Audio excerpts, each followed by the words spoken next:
Healthcare groups clash over the proposed billionaire's tax. You should listen to those that are delivering care in the community when we say that this is not the right solution, this is not going to help us address the problems. The next step in the effort that aims to tax the rich to fund key services. Giving the governor power to declare a state of emergency during war. Gas prices have gone up $1.35. That's over $3 billion out of the pockets of Californians. In an exclusive interview, what it could mean for price fixing and supply chain problems. Lawmakers work to finalize the largest spending plan in state history, the details being ironed out in the final hour. Come November, you'll see more than a dozen measures on your ballot, what lawmakers are asking you to sign off on.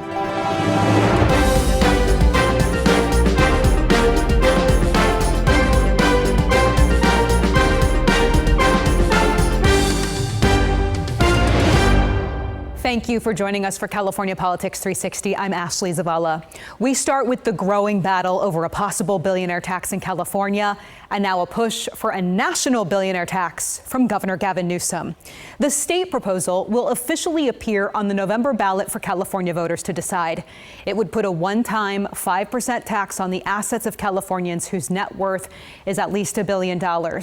Most of the money would go to health care. The rest would go to education and food assistance. Governor Gavin Newsom has been against this, and after failing to block it from the ballot, he proposed a wealth tax of his own on the national level. He has no power over federal lawmaking, but has said he is considering a run for president. His office sent us a statement in part saying, quote, "The fight to make the wealthiest Americans pay more in taxes is not one we should be fighting state by state." We'll see what happens with that national effort, but we start with the state measure. I sat down with David Regan. He is the president of the SEIU United Healthcare Workers West, which did all the work to get this on the ballot. Here's what he had to say. I mean, the governor, though, and other opponents of this, I think they're trying to make the point that a billionaire tax in one state just means that these wealthy people can get up and go to another to avoid this tax. I mean, you're not worried about that at all because, I mean, they're claiming it could be a huge loss in state funds for everything. Well, their claims are entirely fabricated. There is absolutely no evidence that billionaires leave. Billionaires are the wealthiest people on the planet. They can live wherever they want in the world, let alone in the country. And all of the evidence, all of the research, all of the data that we have is that the very wealthy make this argument every single time. They most recently made it in the state of Massachusetts that passed a tax affecting millionaires. And today there are more millionaires in Massachusetts than there were when the tax passed. And everybody said they were going to go to New Hampshire and they were going to go to other states. It's just not true. The governor can say it as many times as he wants, but the facts are not on his side. So you don't believe the billionaires who made arrangements earlier this year to leave? You don't think they're actually leaving? No, I don't. And the other thing that's worth saying is that the tax that we're proposing is a one-time tax based on whether or not someone was a resident of the state of California on January 1 of this year. So there is no incentive for billionaires to leave. Their status as a legal resident is already ingrained. And so even to, pursue the idea that there's incentive to leave is just false. And all of the evidence, again, tells us that it's not true. And there's no reason to believe that these claims are true either. And I mean, critics say, just to hone in and to basically get you, can you guarantee that this isn't going to be an everyone tax, essentially, as some people are claiming it would be, something that's going to impact everyone with a potential loss in funding? Like, you're prepared to say that's not going to happen. SEIU, UHW can guarantee that. Absolutely. This is a one-time emergency tax to address the collapse of our healthcare system in California and the loss of healthcare coverage for 3.5 million people. When it's passed, it will raise $100 billion to address that specific problem that no one, including the governor, has a solution for.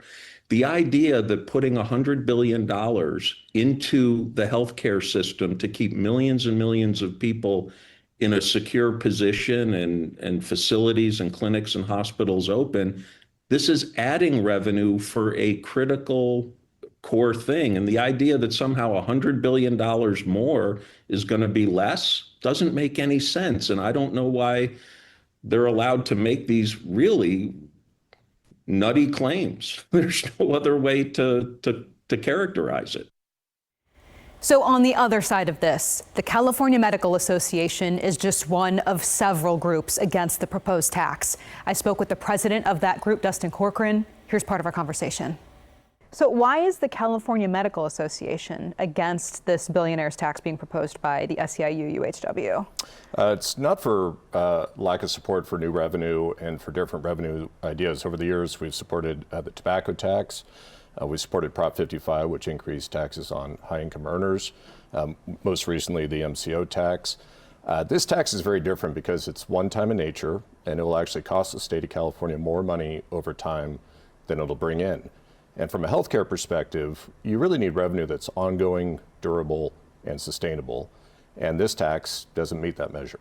So when the SEIU-UHW threatens like hospital closures, shortfalls and shortcomings in our healthcare system, if this isn't implemented and imposed, I mean, what's your response to that? Well, UHW has identified the right problem, but very much the wrong solution. Hospital closures are real. HR 1 puts healthcare in California under extreme duress. Millions of Californians are going to lose their health insurance. And what we should have done is had a real collective response to that as a state. Instead, we had one person, one organization go off on their own, create a ballot measure that wasn't stress tested with anybody else, wasn't thought through with anybody else. And now we have a litany of analysis that shows that it's not going to deliver what it promises. In fact, will hurt healthcare in California more than it'll help. Are you involved in negotiations? I mean, from your standpoint, are negotiations even happening really on this? Not particularly in a true sense of negotiations. That's not what's going on right now. What we're doing as an organization is pointing out the dangers of HR 1, the dangers of Donald Trump and what he means to the state, but at the same time looking forward to make sure that we defeat this measure and that we have a real conversation about needed revenue on an ongoing basis. So CMA is going to actively fight this tax? We are. Okay. And I mean, with the landscape right now, with our state's revenue situation, the budget, I understand the state already heavily relies on the wealthiest earners for most of the money the government uses. But I mean, how should this situation be handled with HR 1? With HR 1, I think, again, we need a broader conversation about ongoing, durable, and sustainable revenue. This ballot measure proposes a one-time influx of dollars. I don't think any of us can say that the state of California has done a great job of making sure that when we have spikes in revenue, that we actually save and we smooth that over time. This would exacerbate the highs and lows that we experience as a state in terms of revenue. A broader conversation that ought to be had by state leaders, by stakeholders, by those affected by the cuts of HR 1 would be, how would we handle over a multi-year period of time the cuts of HR 1 to make sure that the citizens of California are getting the health care that they need and they deserve. Again, this proposed tax is meant to generate $100 billion in revenue. You can watch my full conversations with both David Regan and Dustin Corcoran right now on CalPolitics360.com. Well, allowing the governor and state attorney general to take action when the federal government goes to war. I sit down with the senator behind a brand new proposal in an exclusive interview.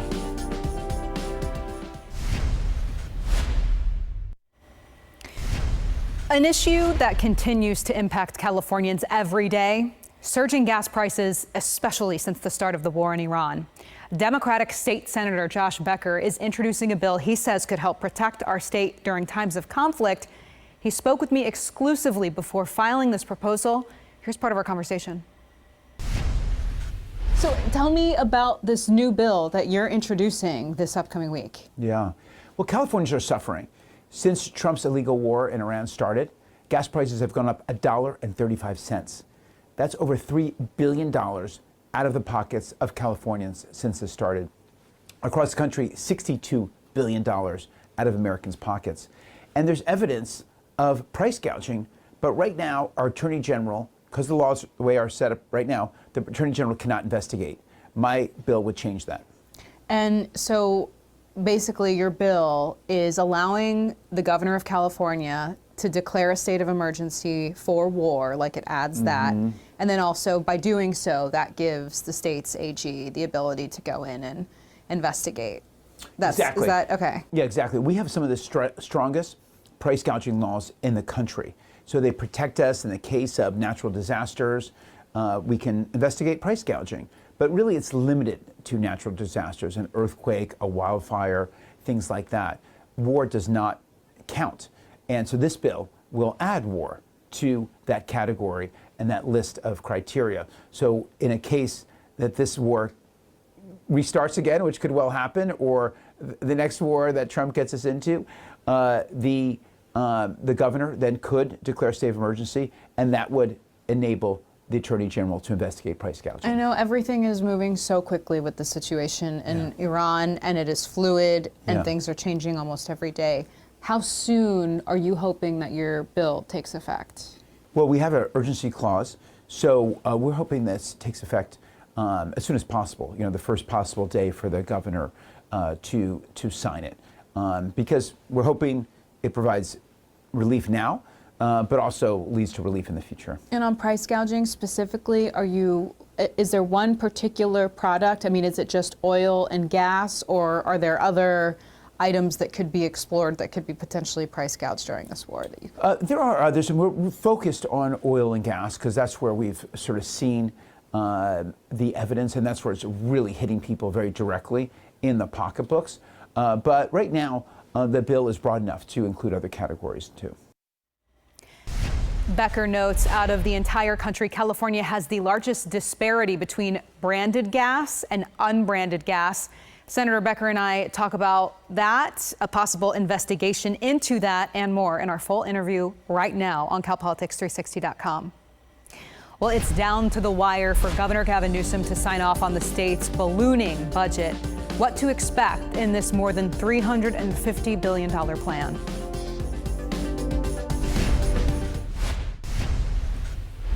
We're down to the wire. California lawmakers and the governor are in the final days to figure out how to use taxpayer money for the upcoming year. Democratic lawmakers want to spend about $5 billion more than the governor proposed in May. Either way, this year's state spending plan is expected to be the largest in state history. Lawmakers and the governor have been negotiating the final sticking points. This plan needs to be in effect by July 1st. I sat down with Assemblymember David Tanguipa, the Republican vice chairman of the Assembly's Budget Committee. Here's part of our conversation. Democrats right now, as they're, in this moment, we're recording this earlier in the week, they're negotiating the state spending plan and how to handle the cuts from H.R. 1, they say, is part of the tension in these negotiations. What's your response to that, just given that they do point to the Trump administration for some of these gaps in healthcare and other social services? The easy thing that people really need to realize, and it should bother everybody, is that if our budget is a reflection of our priorities. And it bothers me that we spend 8 to 10 times more on illegal immigrant services out of the general fund than we do for our veterans here in this state. It bothers me that we can spend $30 million on a syphilis outbreak campaign than spend money on the priorities of Californians. It bothers me that we can spend $8 million on condom distributions by non-governmental organizations, and then people tell me we don't have enough money. And I think that's what people need to see, is that we have everything that we could possibly imagine in this state. But to blame an administration that simply is telling the state, if you want all of these things, you want to pay for illegal immigrant health care, you want to expand Medi-Cal to include Ozempic and not life-saving care, you do that yourselves. Because these hits are happening because of California's irresponsible spending addiction. And when the budget in 2016 was about $170 billion, and it's $355 billion today, an increase of over 100%, and nothing has gotten better, and the majority party has every single statewide seat. They have full power and authority in the Assembly. They have full power and authority in the Senate. There is nobody to blame other than the mayor. In that respect, with the budget, with this deal that maybe we'll know more about on Monday, presumably the budget gets passed July 1st or sometime within there. What do you make of that condensed timeline to unpack really ultimately what the state spending plan looks like for the next year? Really, it's a boom or bust budgeting system here, and it gives me quite a bit of anxiety as the vice chair for the state budget, because I believe that we should have significantly more deliberations. The governor gives us a proposed budget in January, and then all of a sudden, second week of May, now we've got to sprint. You've got 8 weeks to negotiate or debate. There's not too much negotiation when it comes to the minority party in this, but there's no negotiation. There is no negotiation. Okay. I'm kind of like told instead of consulted, and I understand. I mean, California is getting everything that it voted for, and I hope people realize that. But this system that we do it, I think, is very irresponsible for what a lot of people brag about, calling us the 4th largest economy in the world, and allocating resources. Probably need a little bit more direct time with more people in the room that's significantly more transparent. Jesse Gabriel, the budget chairman, he would say that there are dozens of hearings by the subcommittees throughout the year on some of these state spending items. What would be your response to that? So I have a lot of respect for the chair of the budget. You know, I think Jesse does a really good job, at least trying to work within the tools that are given to him. And I'll tell you this, for about 8 weeks, especially when they get the May revise, he has an entourage everywhere he goes of legislators. Legislators all asking, hey, Jesse, what about my project? And what about my project? And what about my project? And what can I do to bring things back to the district? And I get that, and I understand that pressure is there. And I think what Jesse would say to me is, spend more time working in this system, but this is the system that we currently have today. Now, I want to change the system, but that can only happen if California decides to make changes at the legislative and at the state level. And so those are part of my goals, and something that we're going to make sure that we're focused on is just bringing things to attention, exposing the dome, seeing how the sausage is made is what I often joke about. And then they can realize, like, okay, if we have the hunger to change this system, it's going to take people and the politicians to do so. Tanguy Pa and I discuss how the budget is expected to raise costs for Californians. We have his answer to that and much more in our full interview on CalPolitics360.com. We are roughly 18 weeks away from the November general election. Voters have a lot to consider ahead of Election Day, from requiring voters to prove they're citizens to major changes in some of the state's environmental laws. I'll walk you through the measures expected to impact Californians the most.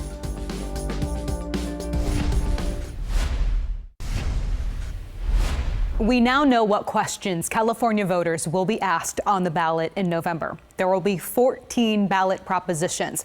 While that sounds like a lot, experts say it's actually about average for the state.